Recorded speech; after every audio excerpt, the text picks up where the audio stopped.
नमस्कार दोस्तों, स्वागत है आपका अपने YouTube चैनल में। हमारा टॉपिक होने वाला है हिंदी प्रैक्टिस सेट। अगर आपने पिछले प्रैक्टिस सेट नहीं लगाए, एक बार पिछले प्रैक्टिस सेट लगाओ, क्योंकि हमारे जो भी प्रैक्टिस सेट कराए जाते हैं सब प्रीवियस ईयर से क्वेश्चन उठाए जाते हैं। सभी टॉपिक होंगे, ऐसा कोई टॉपिक नहीं होगा जिससे क्वेश्चन बाहर जाएगा। तो शुरू कर लेते हैं अपने पहले क्वेश्चन के साथ। पहला क्वेश्चन दिया गया है हमारा, बचपन शब्द में कौन सी संज्ञा होगी। बिल्कुल बेसिक क्वेश्चन है, पहला क्वेश्चन है, आसान क्वेश्चन है। बचपन शब्द में कौन सी संज्ञा होगी। ये क्वेश्चन जो पूछा गया हमारा संज्ञा से पूछा गया है। दुनिया में जितने भी नाम होते हैं, पूरे विश्व में जितने भी नाम हैं, सब क्या है, सब संज्ञा होते हैं। उसके बाद बात कर लेते हैं संज्ञा के कितने भेद होते हैं। अगर पूछा जाए संज्ञा के भेद, तो संज्ञा के 5 भेद होते हैं। बात कर लेते हैं कौन कौन सा। तो पहला होता है व्यक्तिवाचक, जातिवाचक, द्रव्यवाचक, समूहवाचक और भाववाचक। तो ये बेसिक बात है बिल्कुल, जो आपको याद रखना है कि संज्ञा के कितने भेद होते हैं, 5 भेद होते हैं। अब जो आपको याद रखना है, क्वेश्चन पूछा जाता है संज्ञा के विकारक तत्व। संज्ञा के विकारक तत्व कितने होते हैं। अगर क्वेश्चन ये पूछा जाए संज्ञा के विकारक तत्व कितने होते हैं, तो याद रखना संज्ञा के विकारक तत्व होते हैं 3। पहला होता है लिंग, दूसरा होता है वचन और तीसरा होता है कारक। तो लिंग, वचन, कारक क्या है, तो कहना संज्ञा के विकारक तत्व होते हैं। ठीक है, तो संज्ञा के विकारक तत्व हमारे 3 होते हैं। उसके बाद नेक्स्ट अगला क्वेश्चन जो आपको याद रखना है संज्ञा में, उत्पत्ति के आधार पर संज्ञा के भेद बताने। उत्पत्ति के आधार पर संज्ञा के भेद, तो उत्पत्ति के आधार पर संज्ञा के 3 भेद होते हैं। पहला होता है रूढ़, दूसरा होता है यौगिक और तीसरा होता है योग रूढ़। ये बिल्कुल बेसिक जानकारी है संज्ञा के बारे में, आपको याद रखनी है। दुनिया में जितने भी नाम होते हैं सब क्या होते हैं, संज्ञा होते हैं। अब बात कर लेते हैं अपने क्वेश्चन की, बचपन शब्द में कौन सी संज्ञा है। तो ये सभी को पता है, बचपन शब्द में कौन सी संज्ञा है, भाववाचक संज्ञा है। ठीक है, इससे अलग जो आपको याद रखना है कि जब कभी भी हम भाववाचक संज्ञा का बहुवचन बना देते हैं, जब कभी भाववाचक संज्ञा का बहुवचन बना देते हैं, तो वह भाववाचक संज्ञा क्या बन जाती है, जातिवाचक संज्ञा बन जाती है। ठीक है, याद रखना। फिलहाल क्वेश्चन था हमारा बचपन में कौन सी संज्ञा होगी, तो बचपन में हमारी भाववाचक संज्ञा होगी। ऑप्शन नंबर बी हमारा आंसर हो जाएगा। ठीक है, उसके बाद देखते हैं नेक्स्ट क्वेश्चन दिया गया है दूसरा, आपके सामने है, आपको बताना है इसका क्या आंसर होगा। ठीक है, जो भी क्वेश्चन होंगे अपने लेटेस्ट क्वेश्चन होंगे, आधुनिक हिंदी के आधार पर बनाए गए सब क्वेश्चन है। क्वेश्चन देखते हैं दूसरा जो दिया गया है, रिक्त स्थान हेतु दिए गए विकल्पों में उचित विकल्प चुनिए। जो बिल्कुल एग्जैक्ट खाली स्थान होगा वो हमें चुनना है। पहला दिया गया है रामू की, अब देखो अपेक्षा आएगा या उपेक्षा आएगा। ठीक है, तो मैं बता देता हूं, इसका जो आंसर होगा हमारा ऑप्शन नंबर सी हो जाएगा, रामू की उपेक्षा। रामू की उपेक्षा केवल इसलिए हुई क्योंकि राजीव की अपेक्षा अधिक बुद्धिमान है। ठीक है, तो याद रखना खाली स्थान से क्वेश्चन आते हैं और इसी तरह के क्वेश्चन पूछे जाते हैं, याद रखना है। उसके बाद नेक्स्ट आप ये भी काउंट करना आपके कि कितने नंबर बनते हैं, और आप ये देखना क्या संज्ञा से क्वेश्चन आया है, कहीं संज्ञा से क्वेश्चन गलत तो नहीं हुआ। अगर ये गलत होता है तो बहुत गलत बात है। अगला क्वेश्चन देखते हैं, नेक्स्ट क्वेश्चन जो हमारा दिया गया है, क्वेश्चन दिया गया है निम्नलिखित में भाववाचक संज्ञा कौन सी है। आसान क्वेश्चन है, भाववाचक संज्ञा से क्वेश्चन पूछा गया है कि भाववाचक संज्ञा हमारी कौन सी होगी। पहला दिया गया है शत्रुता, उसके बाद वीर, मनुष्य या गुरु। तो क्या होगा हमारा जो दिया गया है, तो हमारा हो जाएगा भाववाचक संज्ञा शत्रुता। ऑप्शन ए हमारा आंसर हो जाएगा। ठीक है, याद रखना। उसके बाद नेक्स्ट अगला क्वेश्चन देखते हैं। मैंने अभी आपसे एक बात बताई है कि जब कभी भाववाचक संज्ञा का, याद रखना, जब कभी भाववाचक संज्ञा का बहुवचन बनाया जाता है तो वह क्या बन जाती है। जब बहुवाचक संज्ञा का बहुवचन बनाया जाता है तो वह जातिवाचक संज्ञा बन जाती है। एक उदाहरण देख लेते हैं, जैसे लिखा जाता है, देखो ये लिखा हुआ मेहरबानी, एक शब्द लिखा मेहरबानी, ये कौन सी संज्ञा हमारी, ये भाववाचक संज्ञा है। लेकिन अगर हम मेहरबानी का बहुवचन बना देंगे, जैसे मेहरबानियां, मेहरबानियां, ठीक है, तो अब जो हमने इसका बहुवचन बनाया है, ये मेहरबानियां क्या बन जाएगा हमारा, जातिवाचक संज्ञा बन जाएगा। ठीक है, उम्मीद करता हूं आपके समझ में आया होगा, क्योंकि अब संज्ञा बदल चुकी है, आने वाले क्वेश्चन भी बदल चुके हैं, आपको एडवांस होना जरूरी है। तो ये चीज याद रखना कि जब कभी भाववाचक संज्ञा का बहुवचन बनाते हैं तो वह जातिवाचक का रूप ले लेती है। ठीक है, उसके बाद नेक्स्ट आपके लिए क्वेश्चन है, आपको बताना है कि आपकी कितनी संज्ञा अच्छी है। आप ये बताना कि ये जो हमारी भाववाचक संज्ञा होती है, इसका निर्माण कैसे होता है, और आपको कमेंट बॉक्स में बताना है कि भाववाचक संज्ञा का निर्माण कैसे होता है। इससे पता चल जाएगा, ठीक है, कि कितनी हिंदी किस तरह से चल रही है अपनी। ठीक, उसके बाद देखते हैं नेक्स्ट क्वेश्चन, देखते हैं क्वेश्चन नंबर 4। क्वेश्चन नंबर 4 दिया गया हमारा, दोनों शब्द किस प्रकार का संख्यावाचक विशेषण है। ठीक है, अब देखो विशेषण से क्वेश्चन पूछा गया है। विशेषण के बारे में जो आपको याद रखना है कि विशेषण होते क्या है, ऐसे शब्द जो संज्ञा और सर्वनाम की विशेषता बताते हैं विशेषण कहलाते हैं। पहली बात तो ये याद रखना। उसके बाद क्वेश्चन आता है विशेषण के भेद। तो विशेषण के 4 भेद होते हैं, एक बार देख लेते हैं, आप याद रखना। पहला होता है गुणवाचक, इसमें अच्छा बुरा सब बताया जाता है। उसके बाद दूसरा होता है परिमाणवाचक, तीसरा होता है संख्यावाचक, और लास्ट होता है सार्वनामिक विशेषण, या इसे ही कहते हैं संकेतवाचक विशेषण। ठीक है, ये बिल्कुल बेसिक जानकारी है, इसका आपको पता होगा, लेकिन आपको अब जो याद रखना है, देखो पहला दिया गया गुणवाचक, इसमें गुण अवगुण सब चीजें आती हैं। अब जो हमारा दिया गया दूसरा परिमाणवाचक, परिमाणवाचक में जो होते हैं नापतोल की बात होती है, नापतोल वजन मात्रा परिमाणवाचक विशेषण होते हैं। और इसके कितने भेद होते हैं, 2 होते हैं। पहला होता है निश्चित परिमाणवाचक और दूसरा होता है अनिश्चित परिमाणवाचक। ठीक है, ये आपको याद रखना है। उसके बाद अब बात कर लेते हैं संख्यावाचक विशेषण की। संख्यावाचक विशेषण के 2 भेद होते हैं। पहला, जब संख्या निश्चित हो तो निश्चित संख्यावाचक विशेषण, और दूसरा अनिश्चित संख्यावाचक विशेषण। ठीक है, लेकिन बात यहां खत्म नहीं होती। अब जो चीज बता रहा हूं आपको वो हमेशा के लिए याद रखनी कि ये जो हमारा निश्चित संख्यावाचक विशेषण होता है, कौन सा, निश्चित संख्यावाचक विशेषण, इसके कितने भेद होते हैं। तो निश्चित संख्यावाचक विशेषण के भेद होते हैं 5। कितने होते हैं, 5। जबकि देखो खुद विशेषण के कितने भेद है, विशेषण के 4, लेकिन विशेषण का जो एक भेद होता है निश्चित संख्यावाचक, उसके भेद होते हैं 5। अब 5 कौन कौन से हैं, पहला देख लेते हैं हम। पहला होता है हमारा गणनावाचक। जब हम गणना करते हैं, जैसे लिखते हैं 1 2 3 4, 1 2 3 4, ये हमारा गणनावाचक है। दूसरा होता है आपका क्रमवाचक। क्रम हम कैसा लगाते हैं, पहला दूसरा, तो यह हो गया हमारा क्रमवाचक। तीसरा होता है हमारा आवर्तीवाचक। आवर्ती कैसे, 1 गुना 2 गुना 3 गुना 4 गुना, ये हमारी आवर्ती होती है। उसके बाद तीसरा होता है समुदायवाचक। चौथा जो दिया गया है, जो चौथा है समुदायवाचक। ठीक है, जैसे समुदाय में क्या आ जाएंगे, जैसे लिखा है दोनों, चारों, और आप क्वेश्चन भी देख सकते हो, यही क्वेश्चन पूछा गया है कि दोनों में कौन सा होगा, तो दोनों में जो होगा हमारा समुदायवाचक विशेषण हो जाएगा। और लास्ट होता है जो हमारा 5वां होता है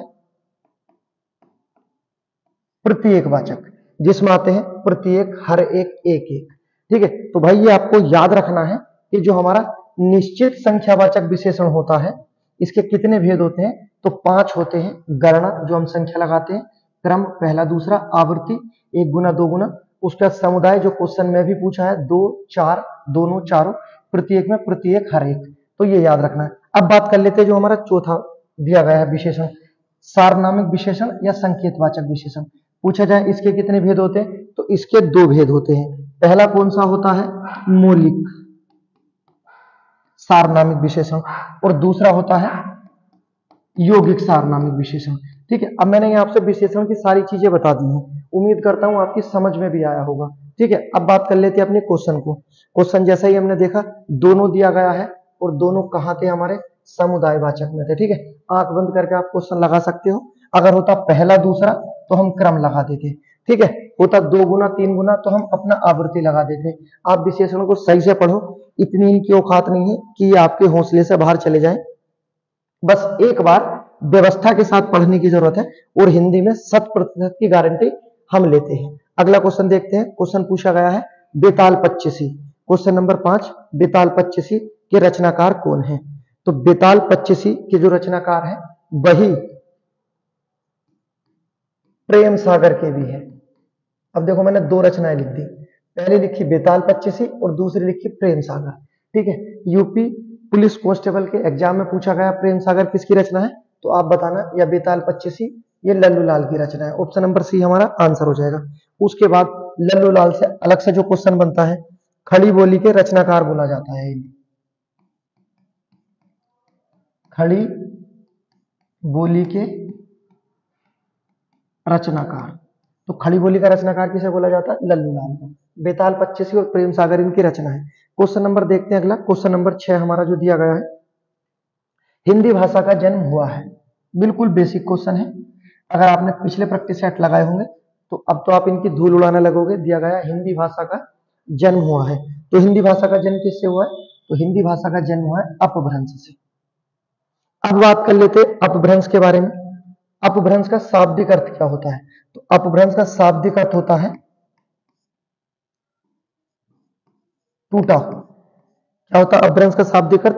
टूटा हुआ। उसके बाद जो आपको याद रखना है कि अपभ्रंश का कार्यकाल पूछा जाता है, तो अपभ्रंश का कार्यकाल होता है, आपको याद रखना है, 500 ईस्वी से 1000 ईस्वी तक। ये किसका कार्यकाल है? तो बताना भाई जी, ये अपभ्रंश का कार्यकाल है। और जैसे ही हम 1000 से ऊपर को आएंगे तो हमारा कार्यकाल हो जाएगा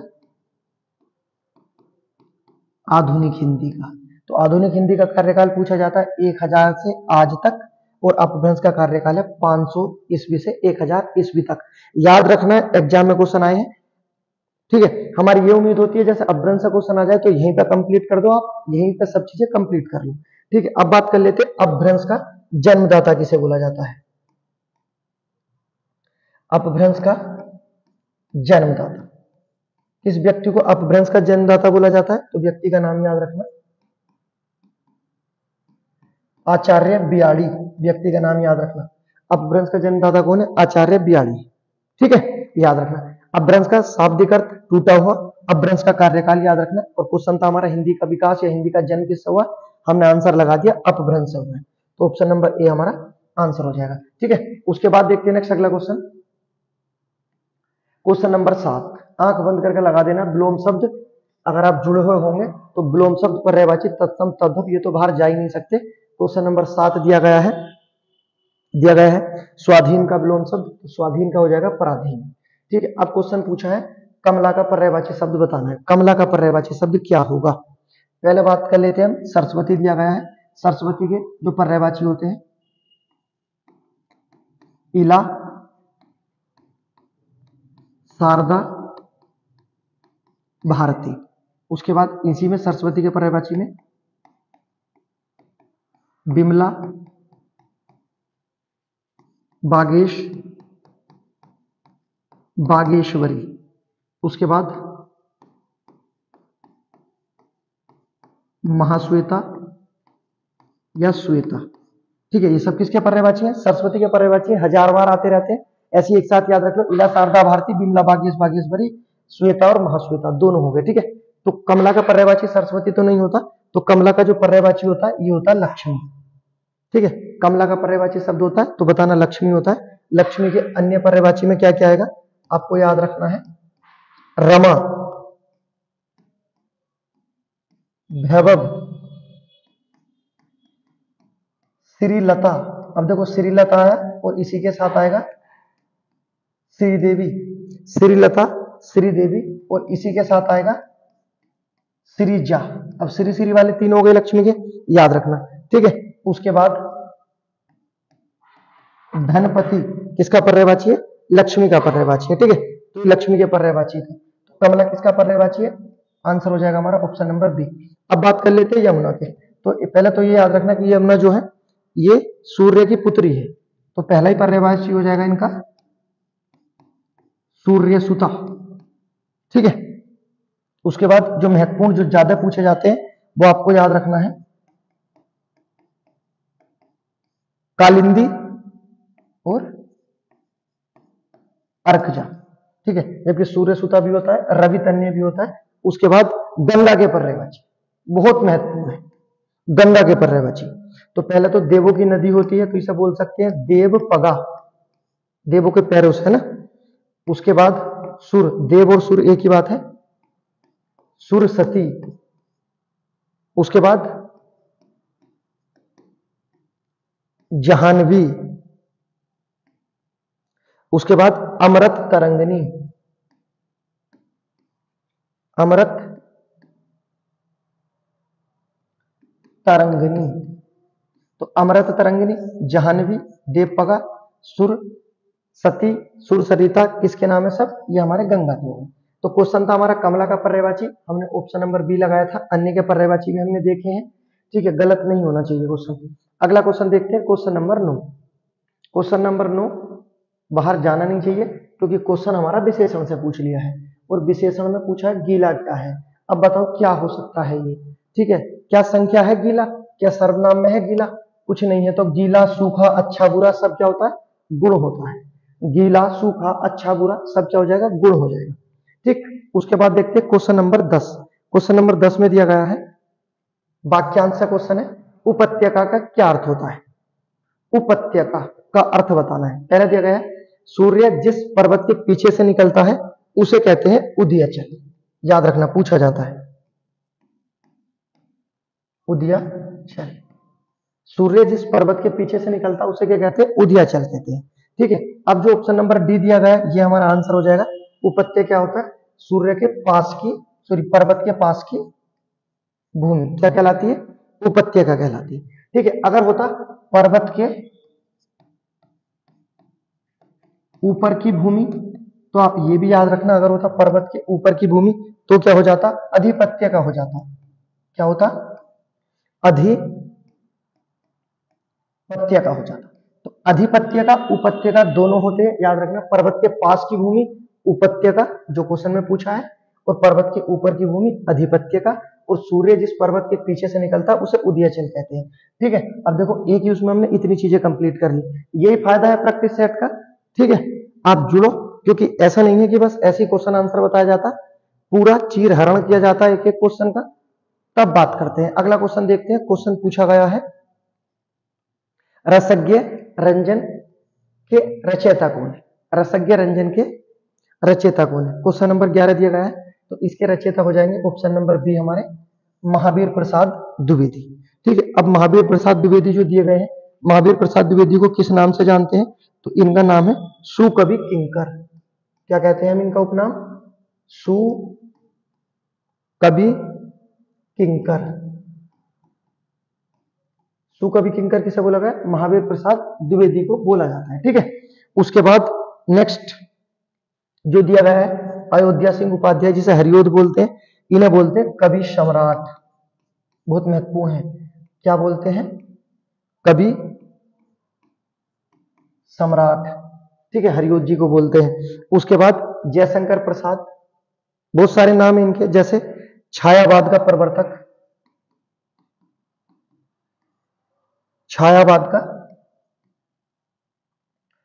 प्रवर्तक किसे बोलते हैं? जयशंकर प्रसाद को बोलते हैं। आधुनिक कविता के सुमेरु, आधुनिक कविता के सुमेरु।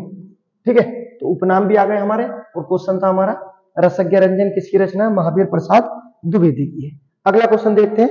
क्वेश्चन दिया गया हमारा, प्रतिष्ठा, जल तथा चमक किस शब्द के अनेकार्थी हैं? प्रतिष्ठा, जल, चमक किस शब्द के अनेकार्थी हैं? अग्नि, मोती, आकाश, पानी। तो ये जो दिया गया हमारा आंसर होगा पानी। ठीक है, ऐसे क्वेश्चन आपको प्रैक्टिस सेट में ही मिल सकते हैं, क्योंकि ये किसी टॉपिक में नहीं है, न संज्ञा, न सर्वनाम, न विशेषण, न क्रिया, न अव्यय। तो इसी कारण प्रैक्टिस सेट का फायदा होता है। क्वेश्चन देखते हैं। शुद्ध वर्तनी से क्वेश्चन है, शुद्ध वर्तनी बतानी है। शुद्ध वर्तनी वाला शब्द हमारा कौन सा होगा? सदृश लिखा गया है, तो कौन सा हो जाएगा? ऑप्शन नंबर बी हमारा आंसर हो जाएगा। ठीक है, उसके बाद देखते हैं नेक्स्ट अगला क्वेश्चन जो हमारा दिया गया है। नेक्स्ट देखते हैं जो हमारा क्वेश्चन दिया गया है, क्वेश्चन नंबर 14। क्वेश्चन नंबर 14 दिया गया है, इनमें से किस शब्द की संधि सही नहीं है? संधि से क्वेश्चन है, और पूछा गया कौन सा शब्द सही नहीं होगा, ये बताना है। पहला दिया गया है अधिधन आदेश, हो जाएगा अध्यादेश, सही है। उसके बाद अभिधन आगत अभ्यागत, ये भी सही हो जाएगा। उसके बाद दिया गया है अधिधन अधीन अध्याधीन, ये अध्याधीन नहीं होगा, ये जो शुद्ध रूप होगा इसका अध्यधीन होगा, या नहीं आएगा, अध्यधीन होगा। ऑप्शन हमारा कौन सा गलत है? सी गलत हो जाएगा। अगला दिया गया है अभिधन अर्थी, बिल्कुल शुद्ध हो जाएगा। अभ्यार्थी, ये भी सही है। तो जो गलत दिया गया है कौन सा आंसर हो जाएगा हमारा? ऑप्शन नंबर सी आंसर हो जाएगा। ठीक है, उसके बाद देखते हैं next question number 15। Question number 15 क्या दिया गया है? जो पहले कभी ना हुआ हो, जो पहले कभी ना हुआ हो, वाक्यांश है, बताना है। अनेक शब्दों के लिए एक शब्द, जो पहले कभी ना हुआ हो उसे क्या बोलते हैं? उसे बोलते हैं हम अभूतपूर्व, जो पहले कभी ना हुआ हो। ठीक है, क्वेश्चन देखते हैं नेक्स्ट अगला। क्वेश्चन नंबर 16 और 17 दिए गए हैं। क्वेश्चन नंबर 16 दिया गया हमारा, झूठ, अच्छा झूठ नहीं है, झूठा सच के रचनाकार कौन है? तो झूठा सच के रचनाकार हमारे कौन है? यशपाल जी है। ऑप्शन नंबर ए हमारा आंसर हो जाएगा। ठीक है, उसके बाद देखते हैं नेक्स्ट पर्यायवाची क्वेश्चन है, और पर्यायवाची क्या पूछा? अनार का पर्यायवाची शब्द निम्नलिखित में से कौन सा नहीं होगा? नहीं जरूर चेक कर लेना है, क्योंकि लास्ट में इस तरह से दे देते हैं। ठीक है, उसके बाद देखते हैं नेक्स्ट अगला क्वेश्चन जो हमारा दिया गया है, या इसी में देखते हैं। अनार का दिया गया है, अनार का कौन सा पर्यायवाची नहीं है? अनार के जो पर्यायवाची शब्द है याद रखना है, एक होता है बल्क फल, याद रखना है, बल्क फल किसका है? अनार का है। उसके बाद बिदाना, दाने होते हैं ना, तो याद रखना बिदाना किसका है? आपका अनार का। उसके बाद एक लड़के का नाम होता है सुनील, नाम आया है सुनील, किसका पर्यायवाची है? कहना अनार का पर्यायवाची है। उसके बाद आता है रामबीज, अनार का पर्यायवाची है। उसके बाद आता है दानिम, अनार का पर्यायवाची है। और उसके बाद होता हमारा सुखप्रिय। ठीक है, तो अनार के पर्यायवाची है, बहुत इंपॉर्टेंट है, सभी लिख दिए गए हैं, याद रखना कौन सा? पहला बल्क फल, उसके बाद बिदाना, लड़के का नाम सुनील, रामबीज, दालिम, सुखप्रिय। ठीक है, ये ऑप्शन में भी दिए गए हैं, तो कौन सा नहीं है? ऑप्शन नंबर डी हमारा नहीं होगा। ठीक है, अमृत फल अनार का नहीं होता, तो ये सर किसका होता है?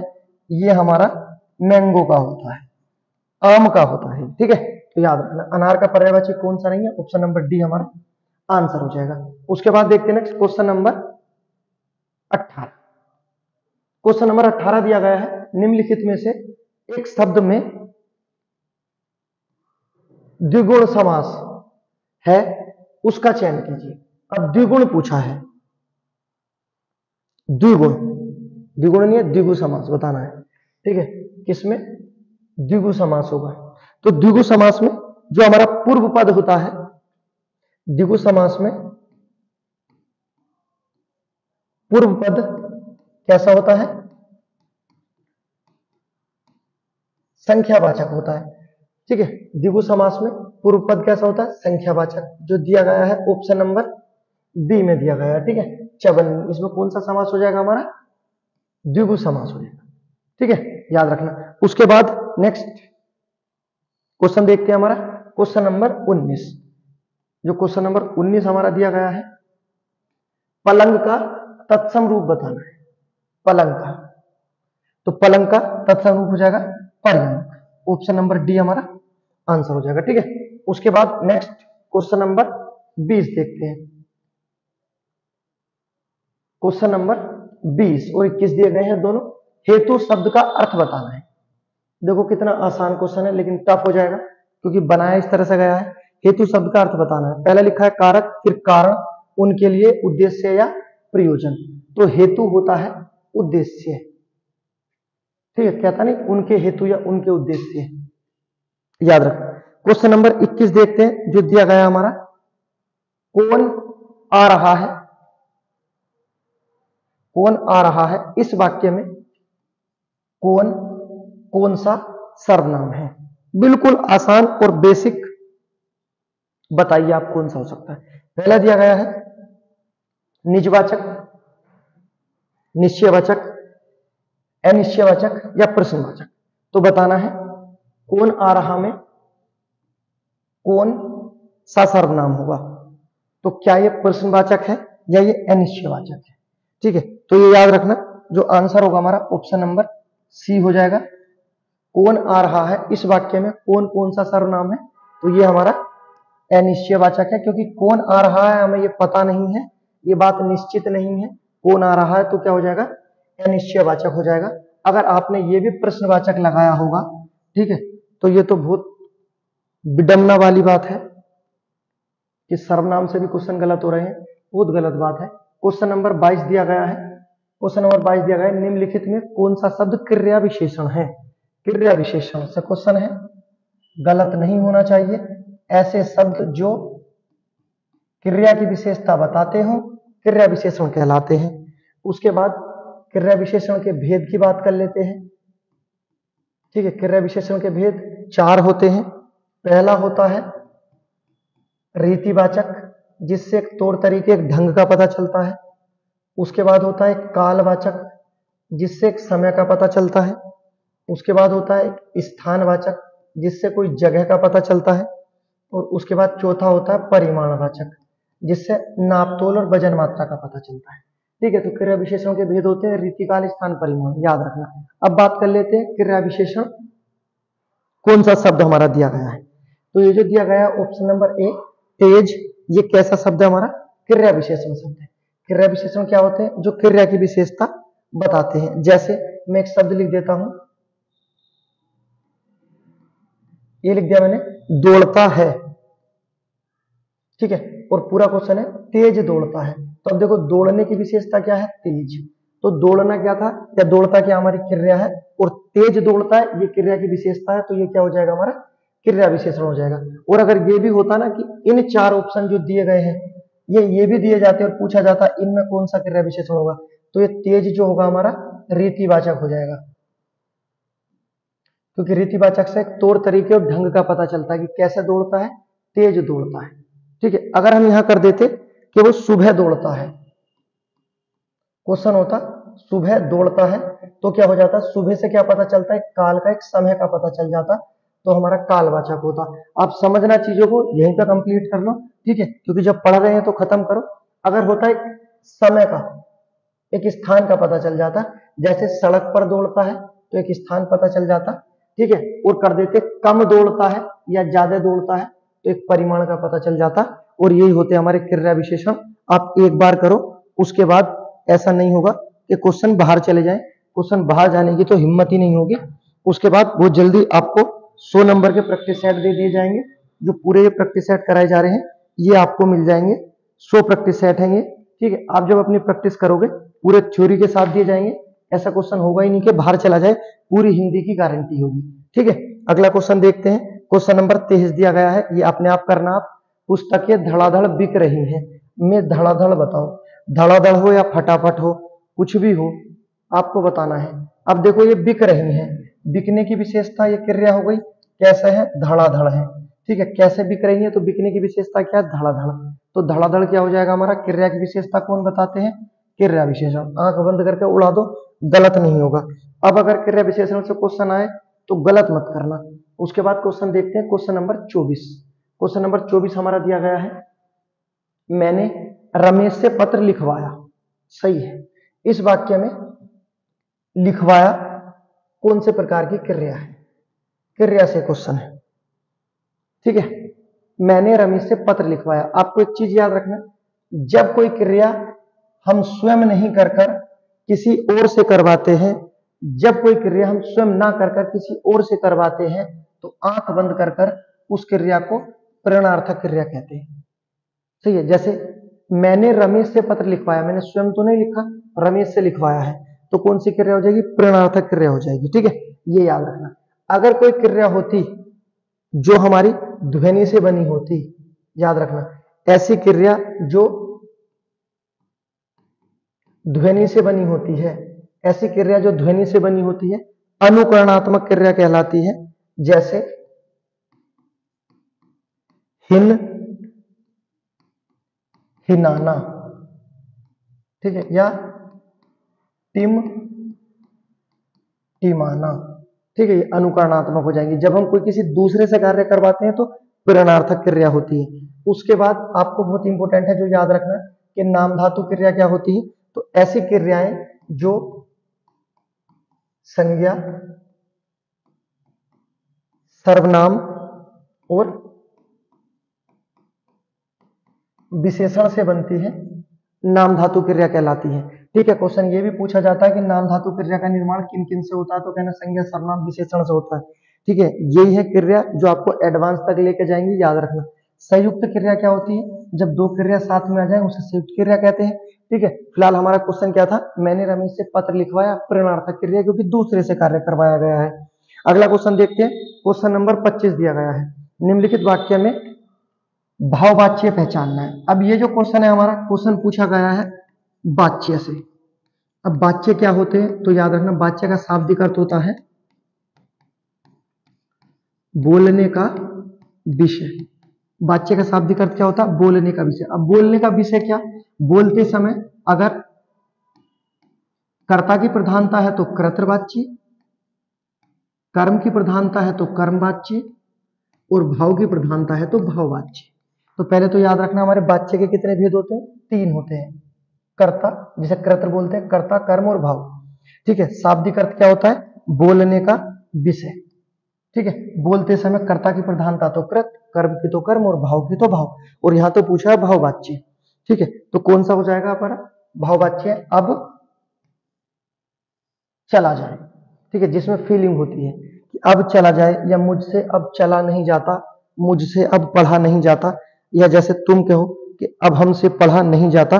ठीक है, ये अब बात कर लेते हैं अपने गिव अवे की। और गिव अवे में हमने विशेषण के बारे में पूर्ण रूप से आपको बताया है। आपको जो क्वेश्चन बताने हैं, आपको ये बताना है आधा, उसके बाद ढाई, सवा, पौना। आधा, ढाई, सवा, पौना, इसमें विशेषण क्या होगा।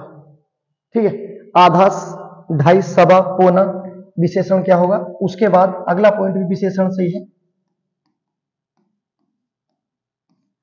उद्देश्य विशेषण और विधेय विशेषण क्या होते हैं, ये आपके लिए गिव अवे। अगर वीडियो पसंद आई तो लाइक करें, सब्सक्राइब करें। उसके बाद मिलते हैं एक और वीडियो में, तब तक के लिए गुड बाय, जय हिंद।